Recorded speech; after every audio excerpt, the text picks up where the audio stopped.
এক লোক ব্যাংকে গিয়ে ব্যাংকের ম্যানেজারকে সরাসরি বলল, আমার 30,000 টাকা ইমার্জেন্সি লোন দরকার, আমাকে 30,000 টাকা লোন দিন।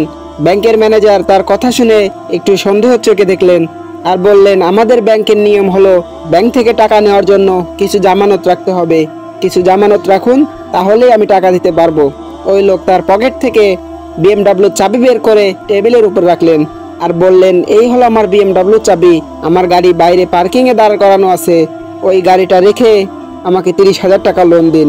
ব্যাংকের ম্যানেজার ওই BMW চাবিটা রেখে তাকে 30,000 টাকা লোন দিয়ে দিলেন। লোকটা 30,000 টাকা লোন পেয়েই ফ্লাইটে করে বিদেশের উদ্দেশ্যে রওনা হয়ে গেল। এই ধরনের ভিডিও এই চ্যানেলে প্রতিদিন আপলোড করা হয়। ভিডিওগুলো পাওয়ার জন্য সাবস্ক্রাইব করে বেল নোটিফিকেশনটি অন করে দিন। বিদেশে তার 7 দিনের কিছু জরুরি কাজ ছিল। 7 দিন পরে ফ্লাইটে করে আবার দেশে ফিরে এলেন। দেশে ফিরেই আগে ব্যাংকে গেলেন। ব্যাংকে গিয়ে ম্যানেজারকে বললেন, এই নিন 30,000 টাকা, আমার লোনটা পরিশোধ করে দিন। ব্যাংকের ম্যানেজার বলল, লোন তো পরিশোধ করব, তবে আপনার আসল লোন হলো 30,000 টাকা, লাভ দিতে হবে 700 টাকা। 700 টাকা লাভ দিন আর 30,000 টাকা দিন। আর আমাকে একটা কথা বলুন, আমি আপনার ব্যাকগ্রাউন্ড চেক করে দেখেছি, আপনি তো অনেক ধনী মানুষ, আপনার অনেক টাকা আছে, আপনার অ্যাকাউন্টে কোটি কোটি টাকা, তাহলে কি এমন দরকার হলো যে হঠাৎ করে আপনাকে 30,000 টাকা লোন নিতে হলো?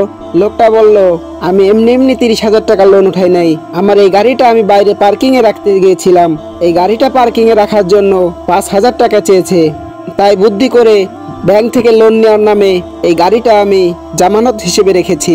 বাইরে পার্কিং এ চেয়েছে 5,000 টাকা, আর 30,000 টাকার লোন নিয়ে মাত্র 700 টাকায় ব্যাংকের পার্কিং এ রাখা হয়ে গেছে। আর আমি জানি ব্যাংকের পার্কিং এর থেকে গাড়িটা অন্য কোথাও রাখা সেফ ছিল না।